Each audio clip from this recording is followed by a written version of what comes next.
Ilipokuwa nimemtuma sokoni kununua sukari, akapatikana na mtu mmoja ambaye miaka 32 akashika na akamfungia tu kwa nyumba na akamrape. Baada ya kunitoa nje, I was raped na watu wawili mpaka nikakuwa unconscious, nikazimia. Viva comrades, viva! Viva! More power to women, more power! More power! Forward with social justice, forward! Forward! In our culture, kama mama ungeweza kujitokeza na kusema wewe umeweza kurepiwa ama mtoto ameweza kudivailiwa. In the quiet hills of Chepkurkur village, Bungoma County, a seemingly peaceful community is grappling with a dark reality, an alarming surge in sexual gender-based violence, where victims, often silenced by societal norms and stigma, are left to bear the burden of their pain alone. There are some cases that have gone to courts and then the child disappears. When you do more research, you realize that this family went and gave that family some cash, and the child will never be appear. So as long as the victim is not in court to testify, the case goes nowhere.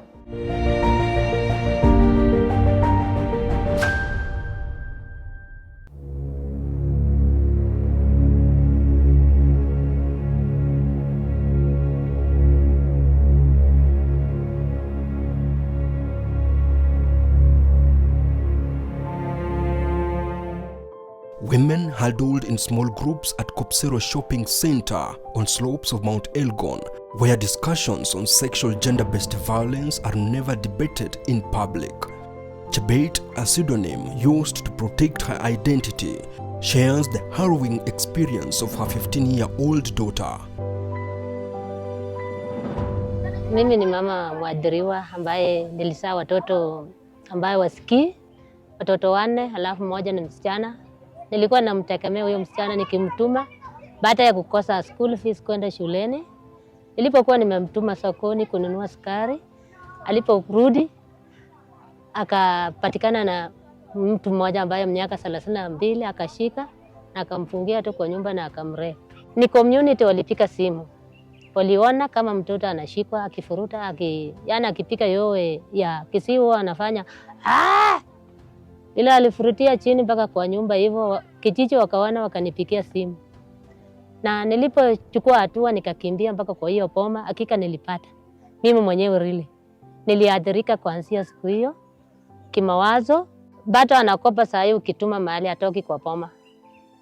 Yani angali anajua nikitoka nitashikwa na mtu mwingine. Mimi kama msasi, mtoto wangu apata haki, na kupitia kwa hiyo haki ili community wote wajue ya kwamba hatutanyamasia mambo kama hiyo.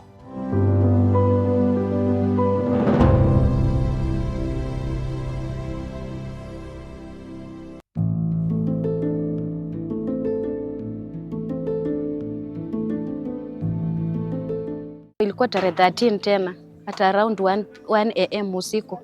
Hao perpetrators wakarudi. Wakanipiga sana. Walinipiga na walikuwa wananigonga na hiyo mabunduki.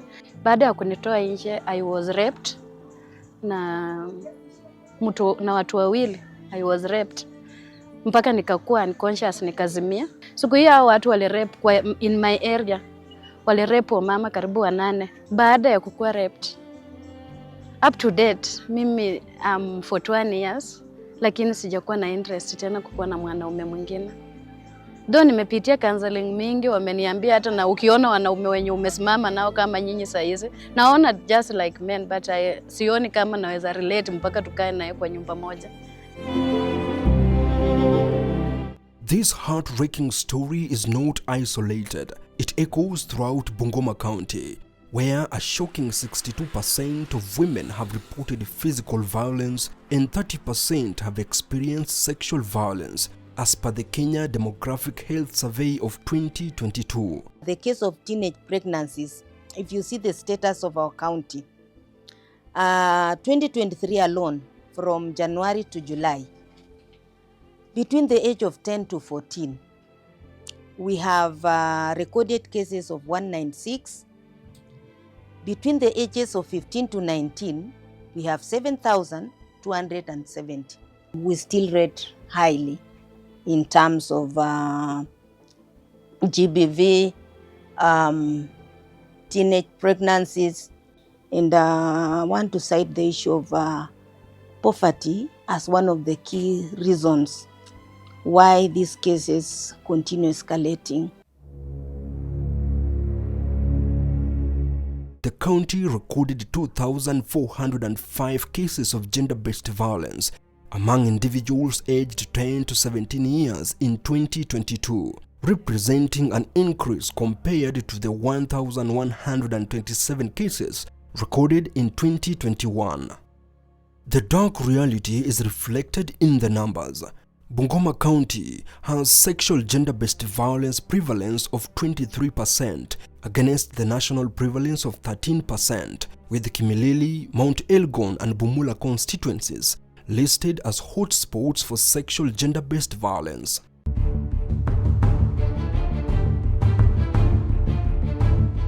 We don't have facilities where we can have those who have been rescued, because we realize once they are released, they go back, the matter is compromised, their parents are compromised, and we lose things because we've not had a period to assess these children, so, and monitoring purposes.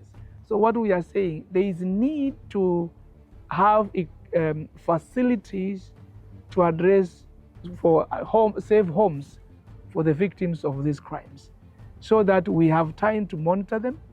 They are not, the government will own it, and nobody will interfere until the matter is concluded.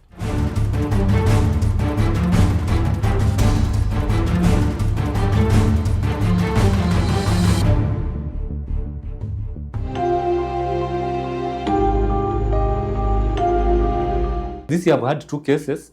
Even one lady said the husband did beat her until she aborted. But when we told her to press charges, she did not. The gravity of the situation extends beyond Bungoma. Vihiga County, just 2 hours away, grappling with its own crisis. Serikali iangalie kipengele cha hawa watu wenye wanadefile watoto. Isichukue muda mrefu sana, because sometimes unachukua mtoto, unaona kama saizi nimekaa hapa na mtoto for over 7 months sasa. Bado tu tunaenda kotini, mention perpetrator. Hata kuna wale wenye wanaachiliwa on bond, and you see it is also risky. It's not safe on my side. In the past, there have been several cases of gender-based violence, but there was no much input about them until a team was made to be coordinating gender-based violence in all the facilities in this sub-county. And every facility has a gender-based focal person. Roughly, we are getting between 10 to 20 cases per month. We have like 10 surrounding schools, majorly day schools. And out of these 10 surrounding schools, at least 10 are getting pregnant per year. So we are like having 100 teenager deliveries. Cultural prohibitions against women testifying against family members contribute to unreported cases, fostering a rise in incest and teenage pregnancies. Utapata ya kuwa wale watoto wananajisiwa na wale watu wanawajua. Either ni mchungaji ng'ombe kwa hiyo boma, ni kijana tu wa hiyo boma, ndugu yake, ni shemeji. So watoto upata kunajisiwa na wale watu wanawafahamu, wanawajua na wanakaa na hao. When we look at these cultures that pull us down, where people need to sit in kangaroo courts solving problems that are supposed to be taken to court, it ends up denying justice to the victims. Sana sana wanyore wanaogopa kusimama kotini kudhibitisha wazi kwamba niliona fulani akidefile mtoto wa fulani. They'll never come in court. Mila ya mnyore, ukienda kusimama kotini na mtu na munyi ni wa jamii moja, then inaonyesha kwamba nursua, it's like they believe that it's just a misconception. Atumenipeleka kotini, kwa hiyo ubao tumeongea na wewe mbele ya magistrate. Sasa hatufai kushare chochote pamoja. We should not eat from one pot, neither should we drink from one pot. They will die. Sasa wanaogopa. Mostly they don't come to testify in court. And you see, this is what is delaying most of these cases. In some instances, other facilities for gathering evidence, like government chemist. Of course, Kisumu, we are lucky. There's a government chemist within. But still, it is serving a large area, Rift Valley, and all this region. You know, the Lake Basin. Lake Basin is wide. At the end of the day, we find that we will wait for that evidence for so long until witnesses are tired, witnesses relocate from COVID, for example. That is why we lost even so many of the cases. A silent epidemic is tearing through the fabrics of families, leaving innocence shattered and justice elusive. In the quiet corners of Lusegeti village, a heartbreaking tale of innocence lost unfolds at the Blessed Heaven Rescue Center. In the midst of pain and vulnerability stands 2-year, 8-month-old Violet, a symbol of resilience and harsh reality faced by the most vulnerable members of this society. Up to now, hatuja arrested the perpetrator. The girl kana explain, ukikaongelesha kana kueleza vile huyo mtu alikuwa anakaa, vile alimfanyia, lakini hatujawahi arrested the perpetrator. Mama ya huyu mtoto alikuwa ameenda na hata julikananga alienda wapi, akaachia baba watoto wasichana wawili. Hawa wasichana wawili kadogo ndio kalinajisiwa. Licha aka kengine kalikuwa pia kamepata dhuluma za kupigwa. In Vihiga, cases of incest are alarming high, with the Vihiga Health Center recording 94 gender-based violence cases between March and November of 2023 alone. Compared to other communities and other places I've worked, Vihiga is very high in incest. Because you get some of them have conceived by incest. And so they want, like this young mother, when she gives birth to this child, the child should never step in that compound. So in the past, the people used to call it the assault, but actually they were being taken to orphanage in Kisumu. Tragically, justice for Violet remains an elusive dream, obscured by shadows of family secrets. The perpetrator, shielded by familial ties, continues to evade accountability, leaving a young girl's plea for justice unanswered. At one point, you'd get to a point where this perpetrator is chummed, they have the monies. So someone would tell you either you stop following up on this case or you'll see. And this harassment is not only on you as a human rights defender, it goes even to your family. So when someone tells you, I know where your child schools, then that is a warning sign that you should keep off such a case. So we face this, especially when we are fighting on cases with the perpetrators that are wealthy and they can buy their way out of the corridors of law. The Kenya Demographic and Health Survey of 2022 paints a disturbing picture, revealing that intimate partners constitute 63% of reported sexual violence cases, while fathers, brothers, and other relatives contribute significantly.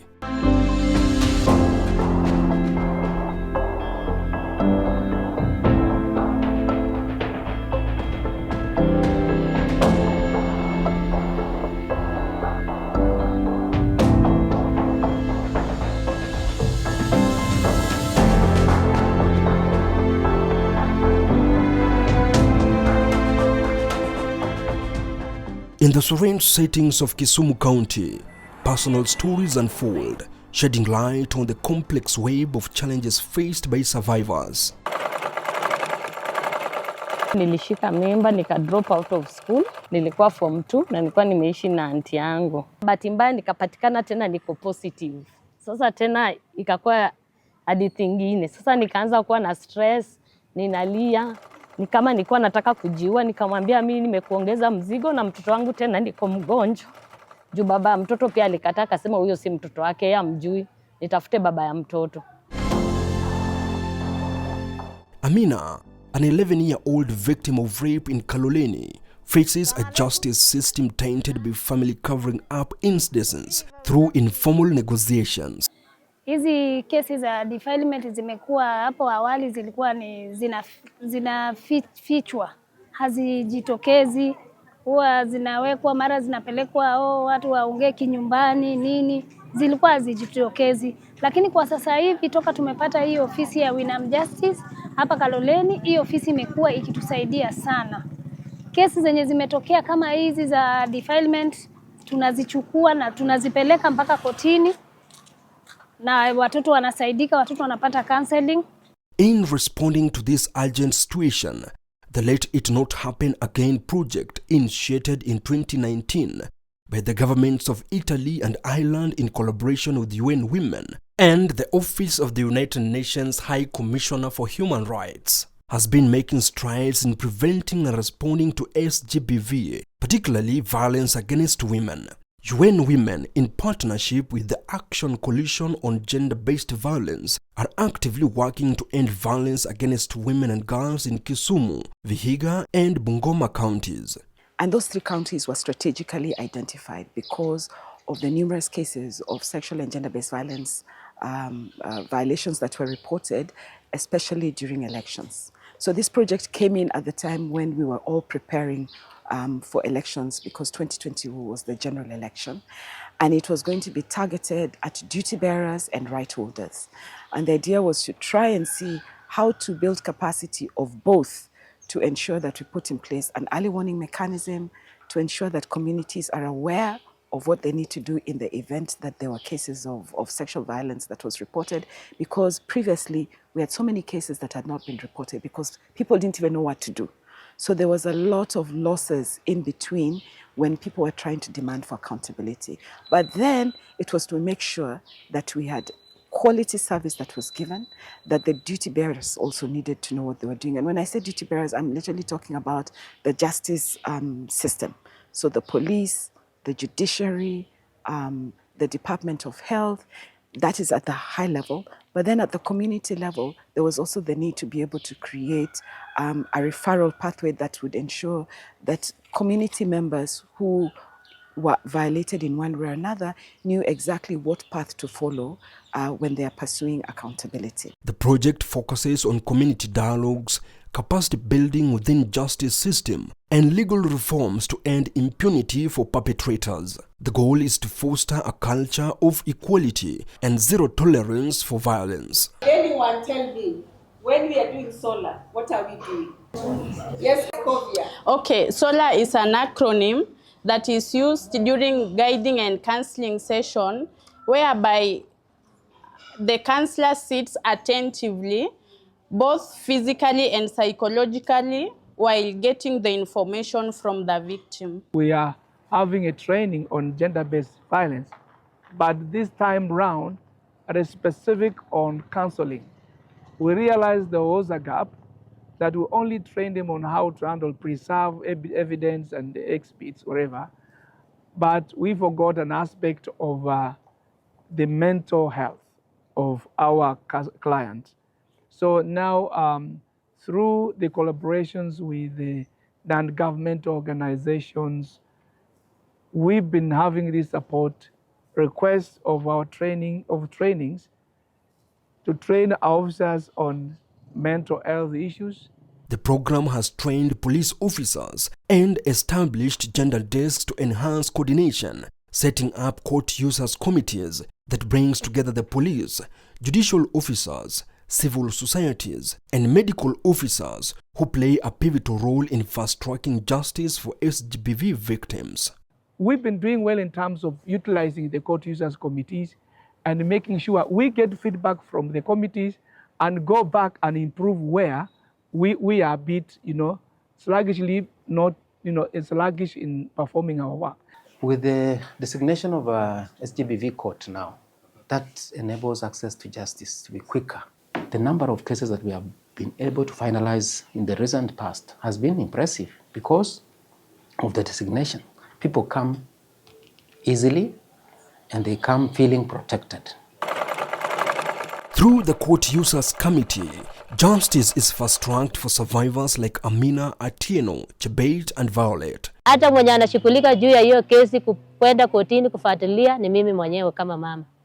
Maana nilijifunza, walinifunza nikajua jinsi ninavyotembea. Kumbe kuficha mambo kama hiyo ni mbaya.